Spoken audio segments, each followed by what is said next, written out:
ഇതേ ഏട്ടൻ വേണുവേട്ടനെ ഏൽപ്പിക്കാൻ പറഞ്ഞതാ. കാശായിരിക്കും. അതൊന്നും വേണ്ട. ഈ ചടങ്ങൊക്കെ നടത്താനുള്ള കാശൊക്കെ എന്റെ കയ്യിലുണ്ട് സാറ്. അതിന്റെ കൂടെ ഇത് ഒരിക്കട്ടെ വേണോട്ടാ. ഏയ് വേണ്ട, ഞാനിത് വാങ്ങില്ല. ദേ ഇത് വാങ്ങിച്ചേ പറ്റൂ. സുഖമില്ലാതിരിക്കുന്ന ഏട്ടൻ തന്നതാ. തിരികെ കൊടുത്ത ഏട്ടനതൊരു വിഷമാവും. വാങ്ങിക്ക് വേണോട്ടാ. സാറിനറിയാലോ, എനിക്കിതൊന്നും അത്ര ഇഷ്ടമല്ല, ശീലമല്ല. പക്ഷെ സുഖമില്ലാതിരിക്കുന്ന വർമ്മ സാറിന് ഈ കാര്യത്തിൽ ഞാൻ വിഷമിപ്പിക്കുന്നില്ല.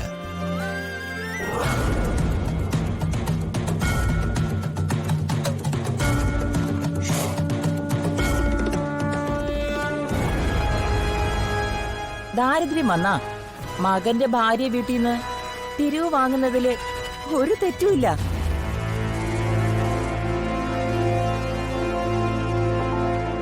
ഇടയ്ക്കിടയ്ക്ക് ഭാര്യയും ഭർത്താവും കൂടി ഇങ്ങനൊരു വരവ് വന്നാ മതി.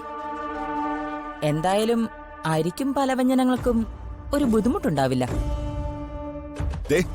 മര്യാദകട് പറയരുത്. നിങ്ങളോട് ആര് പറഞ്ഞു ഈ കാര്യത്തിൽ ഒന്ന് ഇടപെടാൻ? വിളിക്കാത്തടത്തൊക്കെ വരും വലിഞ്ഞു കയറി നാശം പിടിക്കാൻ. ഇവരിത്രയ്ക്കും സംസ്കാരം ഇല്ലാത്തൊരു സ്ത്രീയാണോ? മകന്റെ ഭാര്യ വീട്ടിൽ കയറി വന്ന് പിരിവ് വാങ്ങുന്നതാണോടി സംസ്കാരം?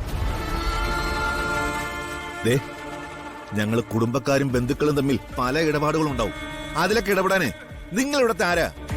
എടാ ശേഖര, നിങ്ങളെ പണ്ടേ കെട്ടിച്ചുവിട്ടതല്ലേ? അവിടെ പോയി കിടന്ന ആളാവ്. ഇവിടെ വേണ്ട. ഇതേ ഋതുമോളുടെ വീടാ. ഞാൻ ഇവിടുത്തെ ആരാണെന്നേ നിനക്കൊക്കെ കാണിച്ചു തരാടാ. ഓ ശരി. മരുമോളുടെ വീട്ടിൽ വന്ന് തെണ്ടെന്ന് കണ്ട് പറഞ്ഞു പോയതാ.